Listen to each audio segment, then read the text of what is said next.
Greyhounds give their all to us during their racing careers, but it's vitally important that they're well looked after once those racing days are over and they're found great homes. I've come to Hollin Hall Farm near Crook in County Durham. It's the base of the Sunderland Retired Greyhound Scheme run by Alison Waggot. Well, Alison, this is the 10th anniversary of Hollin Hall being the William Hill Sunderland Greyhound Stadium home finding site. How did it all come about? Well, I was one of the trainers at Sunderland Stadium, and William Hill wanted to get on board with the rehoming. I was already involved with the RGT within North East RGT, so we decided that we could make this a designated kennel for Sunderland Stadium. And it's obviously a fantastic facility. At any one time, how many retired greyhounds would you have here?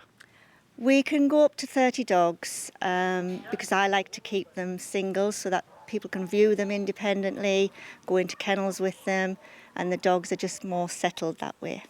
So how does a greyhound come here after the racing career's finished? What happens?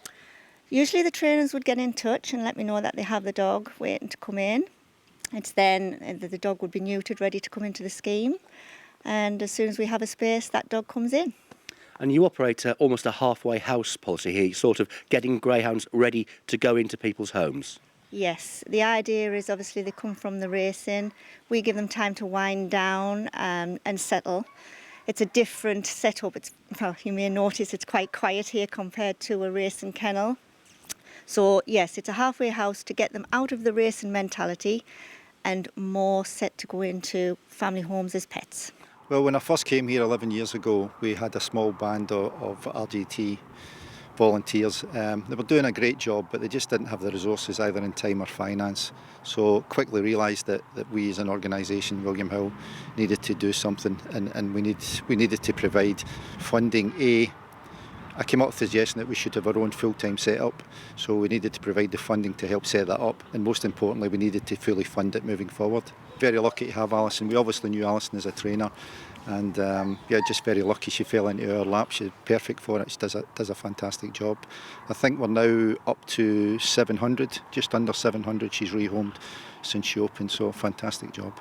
So Alison, this is one of your residents. This is Mr Monkey, I believe.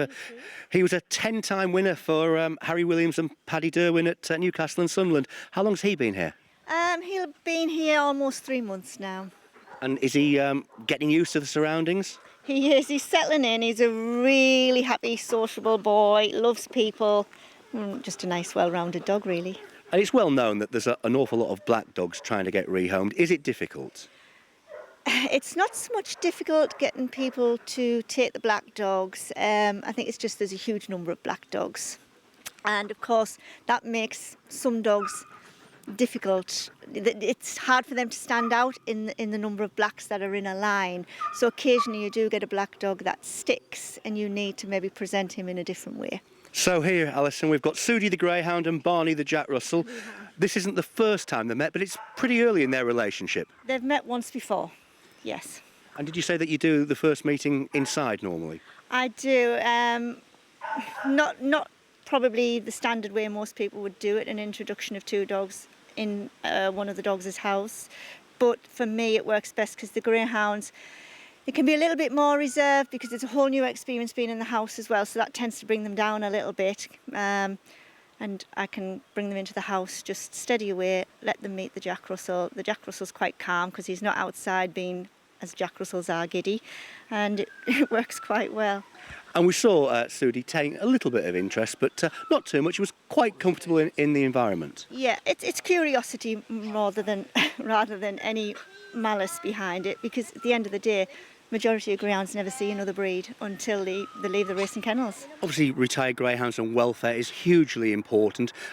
William Hill's commitment to this is very big. Yeah, I see it as massive. I mean, they're fabulous creatures.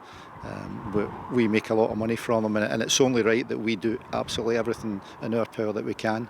So we do it. As I said, we quickly realised that we needed to do more, so we're very fortunate we got Sonia up at Newmains and we opened that for Newcastle.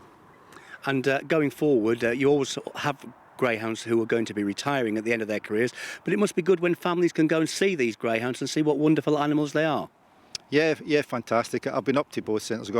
I go up to both of them roughly once a year, and take my wife and my son, and we take the dogs for a walk. My son's getting a bit older now; it's not cool anymore, but he loved it. And you see the families there looking at the dogs, and it's great. They're two great setups, fantastic. I think they're a wonderful pet. They are so adaptable. You know, they fit in with so many families, or indeed, you know, older single people, retired people.